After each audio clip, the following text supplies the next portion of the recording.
You know, and I often make videos where I'm talking about crime and things that's happening in the black community, especially across Philadelphia, where we have over 470 something homicides and counting, over 2,500 people shot.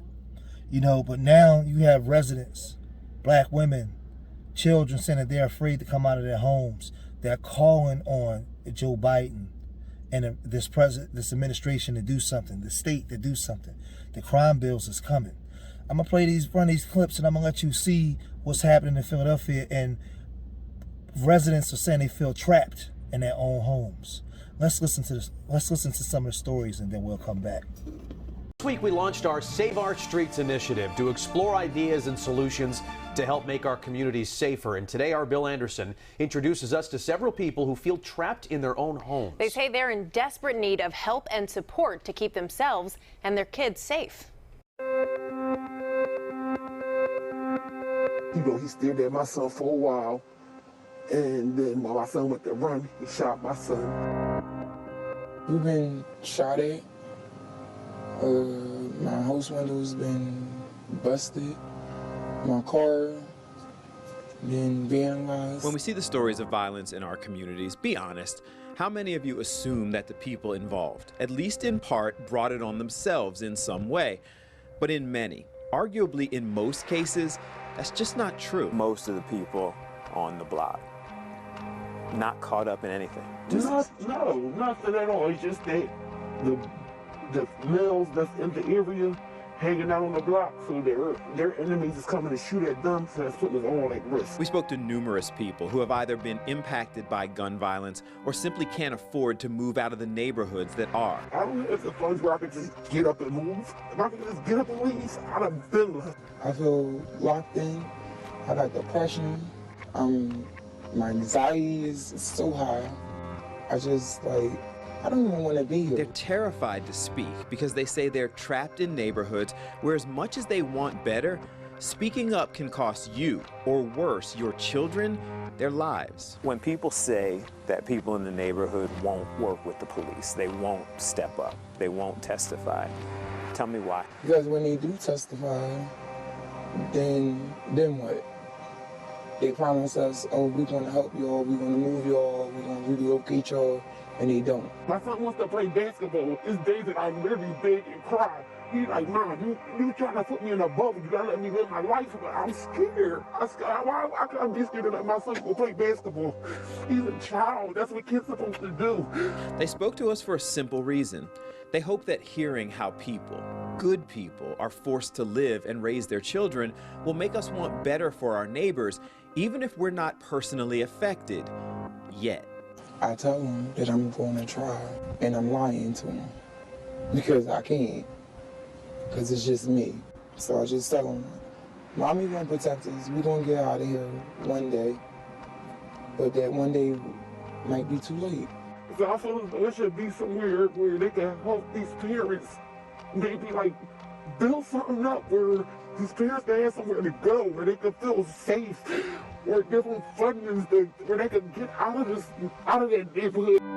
Politicians, community leaders, neighbors, viewers, we're challenging all of us to figure out what small thing we can do that could lead to the type of change that can help to save our streets. I'm Bill Anderson.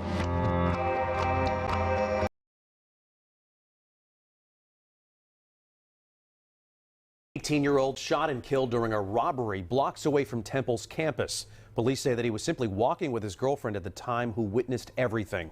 Our Kelly Rule live at police headquarters tonight with the latest. Kelly. Jason, police telling me tonight 18-year-old Amir Jones and his girlfriend complied with the demands during this robbery, and even so, they still shot him. Police say he later died at the hospital. It's scary because there's nothing, it sounds like there's nothing the kid could have done other than what he did. Temple University senior Brian Margolis says he was taught to never walk alone, and if someone approaches him demanding something, to give it up. My dad always says, nothing's more important than your life. And it appears that's what 18-year-old Amir Jones did when police say two men approached him and his 17-year-old girlfriend as they were walking near 17th Street and Cecil B. Moore Boulevard around 2:15 Tuesday morning. Police say the men put Jones and his girlfriend against the wall, went through their pockets, and took her phone. Jones's girlfriend told police the men then, for no reason, shot Jones once in the chest. Margot Lease heard it all. And I kind of just heard like one pop, and then I heard like a woman screaming, I think. The shooting happened blocks from Temple University's campus in an area where several students live off campus, but the university says Jones is not a student. Police say they didn't find any ballistic evidence like a shell casing at the scene. This is not the war zone. This is a business corridor. We okay. We all like each other down here. People who live and work in the area say they are fed up with people starting trouble, and worse, in an area they are trying to improve. My son runs up and down here on days, and I don't want nobody shooting at us. I don't want nobody shooting at no one's children. Do you want to keep living like that? Yeah, robbing and killing is not gonna work. It's not because there's repercussions to pay. It is. You don't get away with that stuff, man. You really don't.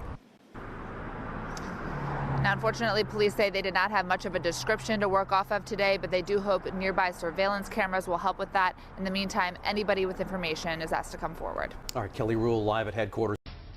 And we begin with a woman shot and killed inside the store that she owned. Good evening, everyone. I'm Jessica Cartalia. Yuki is off tonight. Police say an apparent robbery led to the deadly attack in Ogons. Eyewitness News reporter Alicia Roberts is outside of police headquarters with the very latest on the search for the gunman tonight. Alicia. Jessica, good evening. Police tell me surveillance video from inside that shop was rolling the entire time, and they will be releasing it as soon as possible, hopeful to catch the man who shot an unarmed woman as children were next door inside a daycare. Kind of scary because she goes to school right here. Thought it was the daycare, but then I realized it was next door, but it's like, dang, it's right here. Parents were stunned as they arrived to pick up their children from daycare on the 5800 block of Old York Road Tuesday afternoon, only to realize tragedy happened one shop over in broad daylight. They found a 67-year-old female laying on the floor. Police say at 12:19 p.m. the owner of Any Checks Cash briefly stepped outside when a man with a gun followed her back inside, forcing her through a security door into the office, intent on robbing the business. There is a violent struggle.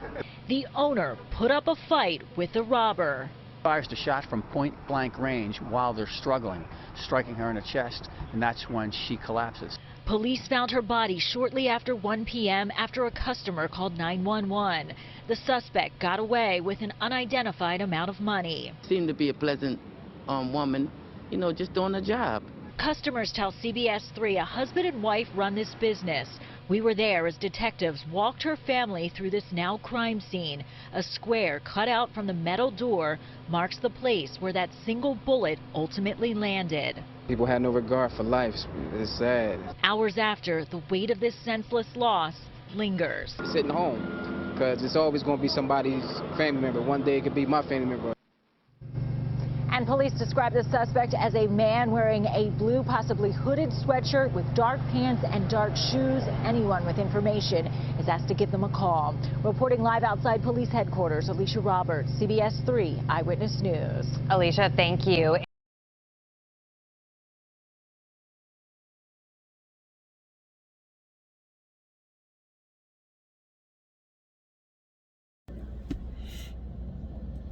As you can see, you have women saying that they're trapped in their own homes.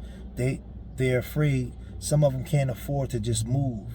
You got a 67-year-old business owner being shot to death at point blank range, a woman. You have two civilians walking down the street on a college campus, and they're approached by men with guns, and the male is shot, 18 years old, he's murdered. It's all over the news. These are templates that they're going to use for a new crime bill to lock black bodies up. And one will have to ask the question, is this something that we're asking for? Is this something that we want? Because we don't want the killings. We want the killings to stop. There's a lot of people on the streets that shouldn't be on the streets. These brazen murders, I love my people. I think that we should have the ability to redevelop our people, but something has to be done. You know, after seeing videos like this, man, year after year after year, man, growing up in a city like mine, man, some changes have to be made, man. I've been to too many funerals. I've been to funerals where I've seen them shot up.